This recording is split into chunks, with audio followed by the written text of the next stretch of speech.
I posted this story on LinkedIn just the other day. And I wanted to record it here too because I think it's powerful. I have a client, CFO of a major company. Smart, smart guy too. Really, really bright. He and his wife came in, meet with us. We do a whole plan for him, the whole shebang. And let's see, this started back in 2016. Hey, I think I might retire. Now he's worth enough to retire, right? Like he's a smart guy. She's a smart woman. Like they know. But we run a retirement plan. Oh, what do you want to do for your kids? You want to give this like okay, so we set them up for that. Yeah, you can retire. And he's like, I think I want to keep working. I'm like, okay. Do you want to keep working? Well, I just don't want to run out of money. Okay. Next review meeting.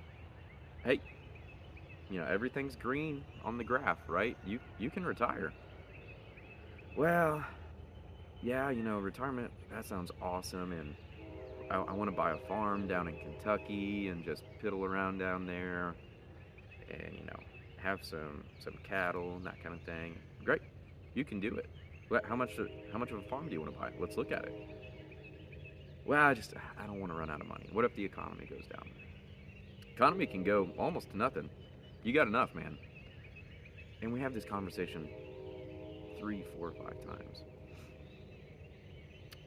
He goes part-time eventually, and then eventually doesn't show up to work, and retires, and comes in for the next review meeting. And we're like, hey, how's retirement?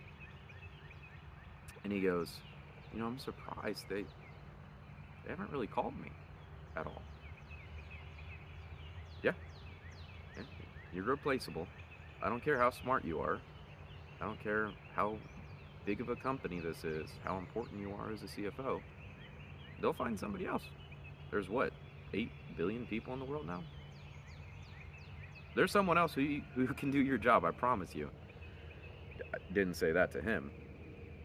But he's like, yeah, they haven't really called me. But, now we're retired.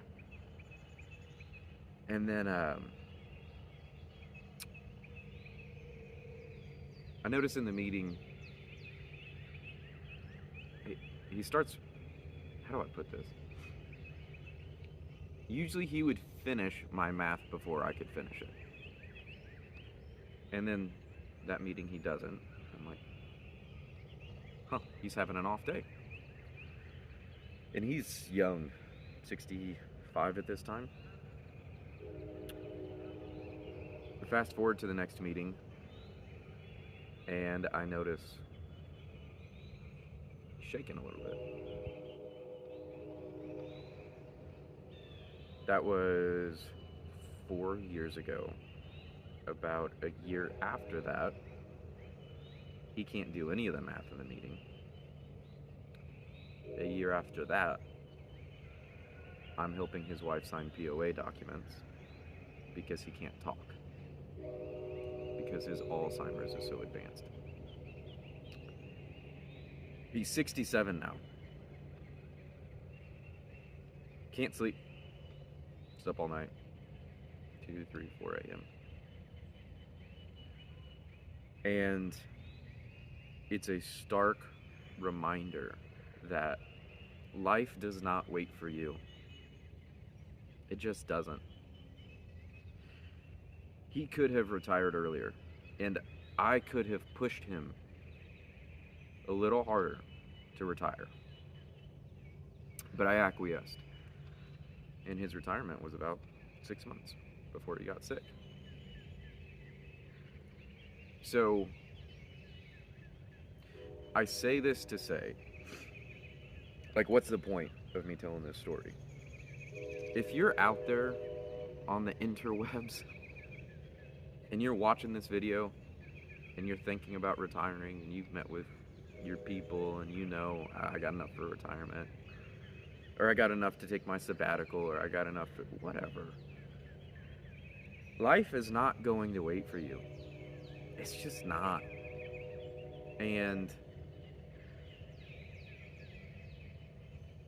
it is worth jumping into the fray and finding your next mission. Because we all have to. We have to find our next mission. You know, retirement's not golfing for 60 hours a week. Like, that's such a reductionist view. But he kept pushing it off and pushing it off and pushing it off. And then he couldn't push it off anymore. Don't let that be you.